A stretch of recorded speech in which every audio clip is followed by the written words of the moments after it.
மாட்டேங்கிறீங்க. இங்கே சொல்லுங்க பார்க்கலாம். வணக்கம் வணக்கம். நம்ம இந்திய நாட்டில் ஒரு பரத கடை, அந்த கடைக்கு தான் தில்லையம்பல பெருமான் ஆடினார் முதல் கடை 1964. அதே மாதிரி தமிழ்நாட்டில் ஒரு கடை தான் இந்த வண்டி கும்மி ஆட்டம். இந்த வண்டி கும்மி ஆட்டம்ங்கிறதுங்க ஒரு 10 இறக்குனீங்க கைதட்டுக்கு. இன்னைக்கு கைதட்டீங்க, நாளைக்கு ரெண்டுதுங்க. இது அமெரிக்க விஞ்ஞானிகள் இன்னைக்கு கண்டுபிடிச்சிருக்காங்க. ஆனா நம்ம முன்னோர்கள் எல்லாம் வண்டி கும்மி ஆட்டம் அப்படின்னு ஒரு விளையாட்டிலே சொல்லி கொடுத்துருக்காங்க. என்னைக்கு அம்மையும் கும்மையும் மறந்துட்டு நீங்க மம்மிகள் ஆடுகிறோ அப்பவே நம்ம வீட்டுக்குள்ள நிறைய டிகிரிகள் எல்லாம் வந்துருச்சு. 40 வயசானா இடுப்பு வலி வந்துருதுங்க, கைகால் வலி வந்துருது, முட்டி வலி வந்துருது. இந்த வண்டி கும்மி ஆட்டம் ஆடினீங்கன்னா இதெல்லாம் பறந்து போயிடு.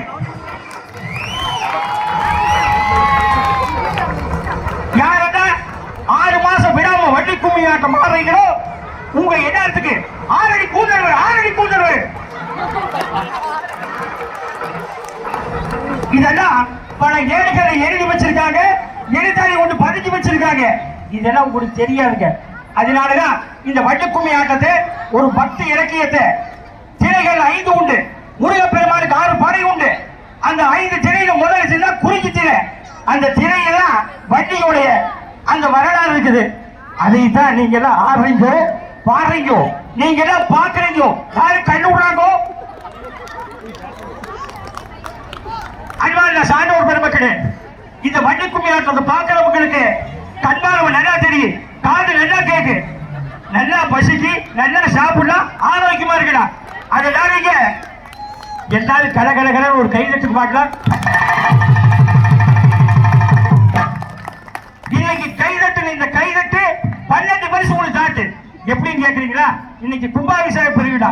யாரெல்லாம் கும்பாபிஷேகத்துக்கு வராங்களோ அவங்க காணியில மாநேரி நெய்நீர் மேத்தி 12 வருஷம் கும்பிட்டு பணங்கள் உங்களுக்கு கிடைக்கும். கூடுதலா வண்டி கும்மி ஆட்டத்தில் கலந்துக்கிறதுனால இந்த ஆசிரியர்கள் எல்லாம் கஷ்டப்பட்டு பாடுறாங்க. இந்த நகர தாலிகள்லாம் கஷ்டப்பட்டு ஆடுறாங்க. எப்ப கை தோட்டு பொதுமக்களுக்கு தெரியல. இந்த ஆசிரியர்கள் எல்லாம் தான் தை தகதிதோம் தகதிதோம் தாதா வைக்க தைக்கத்தோம் தை அப்படிமாங்க. அந்த தையின்னு சொன்னோட கை தட்டும். ஞாபகம் வச்சுக்கிறதுக்கு தைவா சுடுறீங்க முறுக்கு அந்த கண்டிப்பு பட்டக்குன்னு அந்த மாதிரி பட கை தட்டோடுங்க. இங்க தச்சுங்க. யாரெல்லாம் முறுக்கு தெரிவிக்கிறாங்க? இன்றைக்கு எல்லாம் பெரிய ஆட்டாங்கல்ல அப்படி 3 வரி போட்டு முறுக்கு சுடுவாங்க. அந்த புளியில கையில வலிமை இருந்தது. இன்னைக்கு எல்லாம் கடையில வாங்கி சாப்பிடுறாங்க. அந்த கை வலியும் போயிருச்சு. அப்படியாவது பட்டுன்னு கழிச்சு பண்ணுக்கு வலிமையா இருக்குதான்னு பார்த்தா அதுவும் இல்லை, ஏன்னா பொடிச்சு சாப்பிடுறாங்க.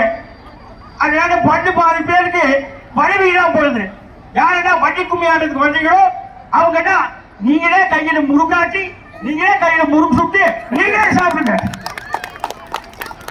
பக்கத்து ஒரு வரைக்கும் கொடுங்க. நன்றிங்க, வணக்கம்ங்க.